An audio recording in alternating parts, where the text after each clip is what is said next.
probably. Which means that you'll be much more directed by our research objectives, because we're paid research money to meet our research objectives.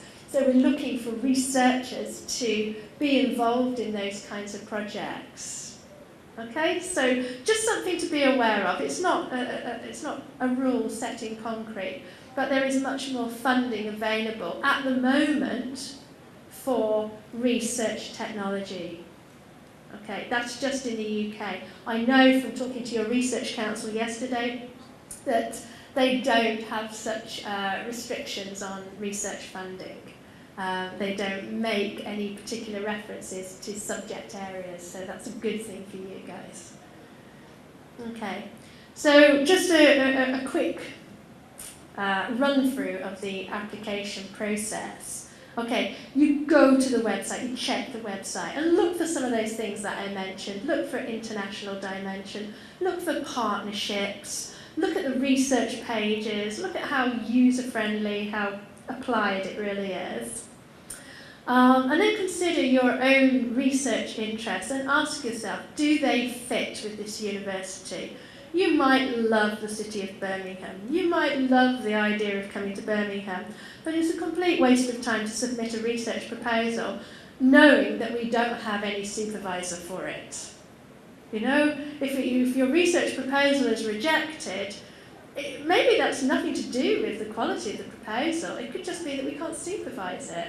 So help the university position, its market positioning, position your research proposal, your ideas, within the framework and research objectives of the university that you're interested in. Okay?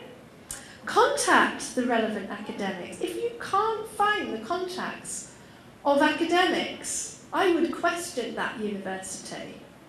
I would be really, if they can't be bothered, or if the academic's not willing to be contacted, then what kind of a university is this? All right. So when you go onto university web pages, you should be able to find the contact details of the academics. You should be able to make direct contact with them.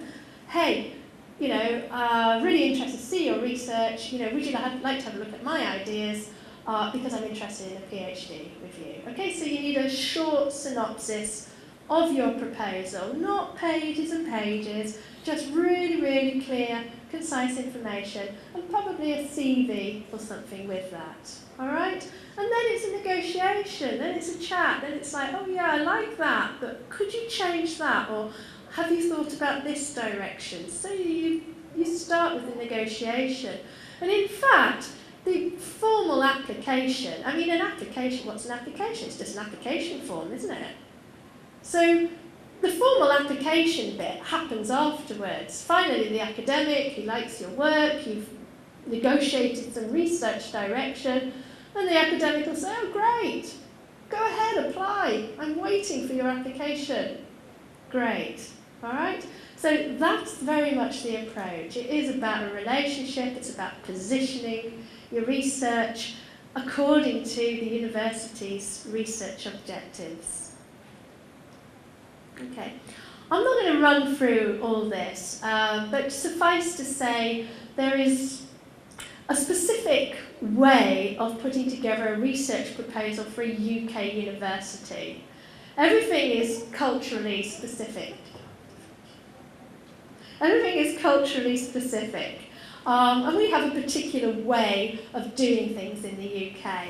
And these are some of the things that we would expect your synopsis or your brief research proposal to outline.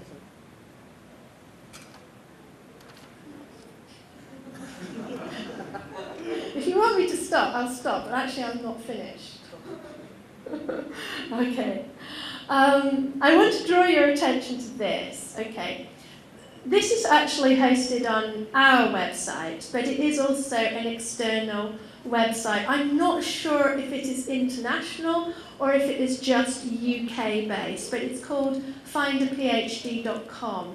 And that's where you'll find an awful lot of information about your particular areas of interest. You'll be able to locate areas of expertise in UK universities, and you should be able to check the academic profiles and the publications of the people producing this research.